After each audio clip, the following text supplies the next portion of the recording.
এমন সুন্দরী নারী কেউ কোনোদিন দেখেনি। ৮০ বছরের বৃদ্ধ শুধু তার হাত ছুঁয়েছিল, রক্তচাপ বেড়ে সেখানেই মারা গেল। রাস্তার সাধু তার মুখ দেখে লজ্জায় আত্মহত্যা করল।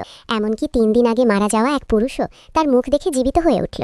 এই সৌন্দর্যই একদিন তাকে তুলে দিল রাজপ্রাসাদে। সে হলো সম্রাজ্ঞী। কিন্তু সন্তান জন্মের পর তার শরীর ফুলে উঠল। ৩০০ কেজির স্থূল দেহ। সম্রাট মুখ ফিরিয়ে নিল।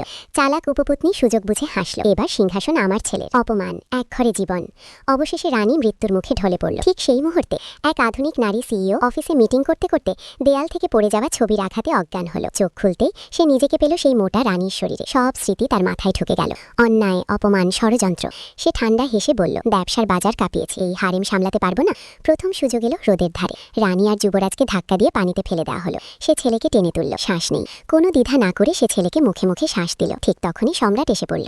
মন্ত্রীদের চিৎকার, অশ্লীলতা, পুত্রের সঙ্গে এমন আচরণ। সম্রাট রাগে মৃত্যুদণ্ড দিতে যাচ্ছিল, কিন্তু নতুন রানী গর্জে উঠল, চুপ, মানুষ বাঁচাচ্ছে। ঠিক তখনই যুবরাজ কাশতে কাশতে জেগে উঠল। সবাই স্তব্ধ, কিন্তু উপপত্নী থামল না। মিথ্যা অভিযোগ চালিয়ে গেল। রানী এবার সরাসরি তাকে রোদে ঠেলে দিল। হুড়োহুড়িতে সম্রাটও পড়ে গেল পানিতে। ফলাফল, রানী ও যুবরাজ নির্বাসিত। ঠান্ডা প্রাসাদে ১ মাস। কিন্তু তারা জানত না, এই ১ মাসই তাদের সর্বনাশ ডেকে আনবে। ঠান্ডা প্রাসাদে ঝুঁকেই রানী সক্রিয় করল তার সিস্টেম। এক রহস্যময় আধুনিক বাজার খুলে গেল সামনে। ফার্নিচার, খাবার, ব্যায়ামের সরঞ্জাম সব হাজির। দিন রাত ব্যায়াম, ডায়েট, পরিকল্পনা।